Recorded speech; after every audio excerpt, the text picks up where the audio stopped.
Hi, 18 Cinema Summary here. In this video, I am going to recount to you guys the full plotline of a South Korean movie called Amuse. This movie tells a story of an old lonely writer. His life is turned upside down with the arrival of a 17-year-old girl who starts working in his home. How will their love story unfold? Let's find out.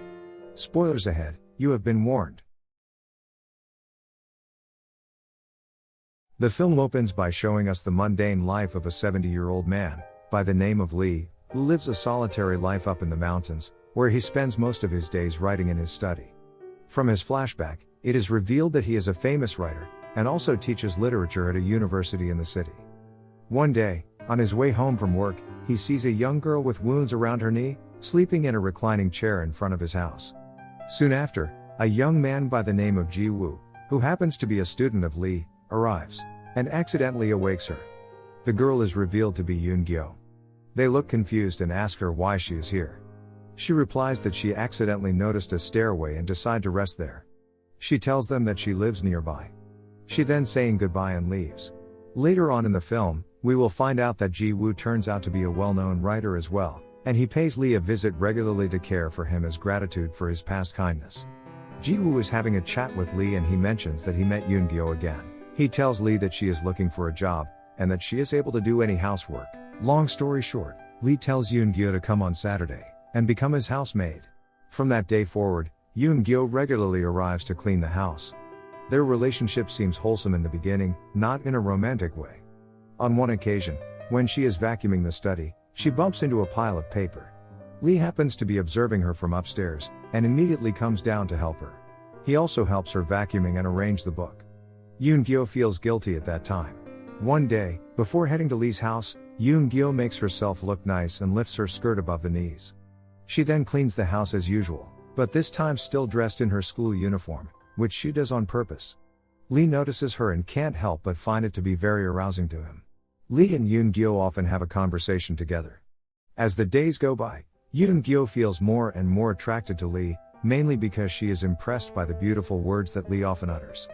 Even during her class, the thought of Lee can't escape Yoon-gyo's mind. One rainy night, Yoon-gyo arrives soaking wet at Lee's door. She then asks for his permission to let her stay overnight in his home, as she is having an argument with her parents. Feeling bad for her, Lee lets her spend the night. While helping her dry her clothes, Yoon-gyo starts teasing Lee subtly, and Lee is starting to fall for it. Yoon-gyo is sleeping in separate rooms that night. When Lee wakes up the next morning, he finds Yoon-gyo under the blanket in his bed, and notices an eagle-like tattoo on her chest. As he is running his finger through it out of curiosity, he hears Ji-woo coming and abruptly rushes to his work desk.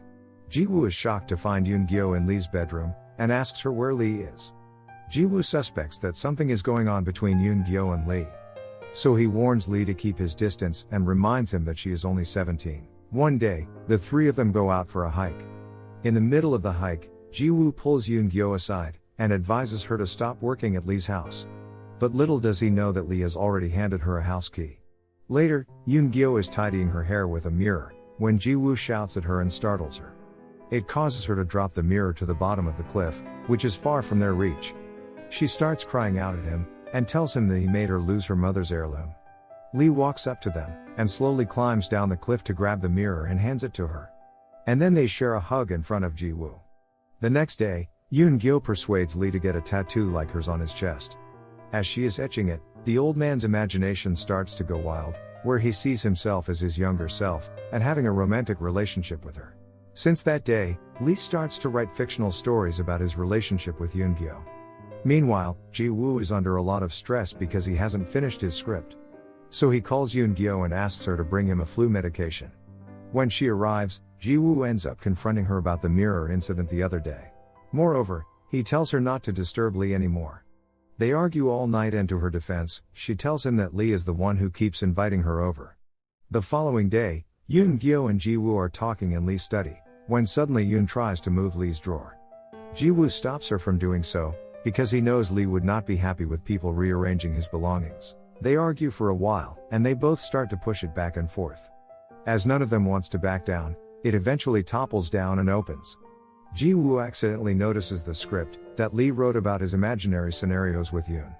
Later that night, Ji-woo discreetly takes the script and begins reading it, as it gradually piques his interest.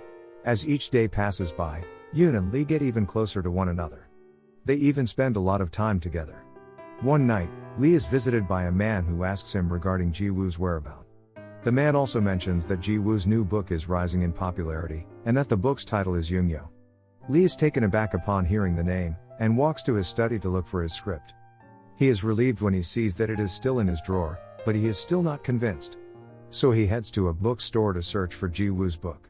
And as he suspected earlier, the story in the book is very familiar, confirming that it is actually based on his fictional writing about Yoongyo.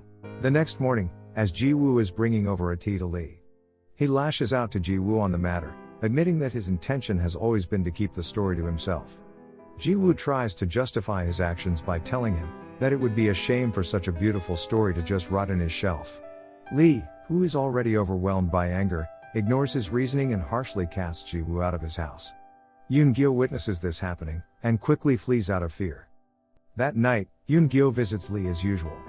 All of a sudden, Lee acts infuriated towards Yoongyo and locks the door, to prevent her from coming inside. Yoongyo notices a book with Yoongyo written on the cover. She grabs it and leaves. The next day, at school, her mind is constantly burdened by what she reads in the book. On the way home, she approaches Ji-woo at his house because the book Yoongyo is written by him. Yoongyo shows him her appreciation for depicting her so beautifully in the book. Later that night, Ji-woo invites Yoon inside his car. He is feeling lonely and tries to kiss her. However, Yoongyo rejects his advances and leaves. Days later, Lee is grieved with such loneliness, and while he is doing Yoongyo's work, he starts to hallucinate about her. A few days later, Yoon comes over to celebrate Lee's birthday. As the two are preparing dinner, Ji-woo arrives at the door, much to their surprise, and tells them that he just wants to give a birthday present to Lee. Ji-woo asks permission to leave when Lee stops him, and asks him to stay with them to join the party. Lee becomes drunk throughout the night and tells Ji-woo and Yoon to go home before dozing off. Shortly, he wakes up to a noise coming from inside the house. Curious, he goes outside and uses a ladder to peek inside his study. Before his very eyes, Ji-woo and Yoongyo were having sex. Later that night, after Ji-woo falls asleep, he goes out to his car to contemplate. All of a sudden, an idea pops up in his head to deflate Ji-woo's car tires and unscrew the bolts from his own car wheel. As expected, the next day, Ji-woo is on his way home when he realizes he has a flat tire, so he drives back to get Lee's car instead. However, the car feels unstable, so he drives to an auto repair shop, where the guy tells him that someone must have unscrewed the bolts from his own car wheel. Ji-woo realizes it's Lee, and he storms off with the intention to confront him. During the way, he is so flooded with anger that he loses control. He crashes violently, ending his life at that very moment. Days later, Yoongyo is in a bookshop when she comes across Ji-woo's published book, Yoongyo. That's when she recognizes something odd. The story resembles her interaction with Lee during her time working there. She figures out that Lee must have written the book, and not Ji-woo. Knowing this, she brings a flower and goes to visit Lee to express her gratitude, only to find the house in a state of complete mess, with wine bottles scattered all over the floor. She finds Lee lying down in his room, and tells him that she has read the book. She thanks him for portraying her so gracefully in the book. But at the same time, they realize that they will never be together. Eventually, she bid him farewell, telling him that she will never return. As those words enter Lee's ear, a tear rolls down his eyes and he starts to cry. And that wraps up our recap this time for the movie Amuse. Feel free to drop a comment below as to what we should recap next. Thank you for watching.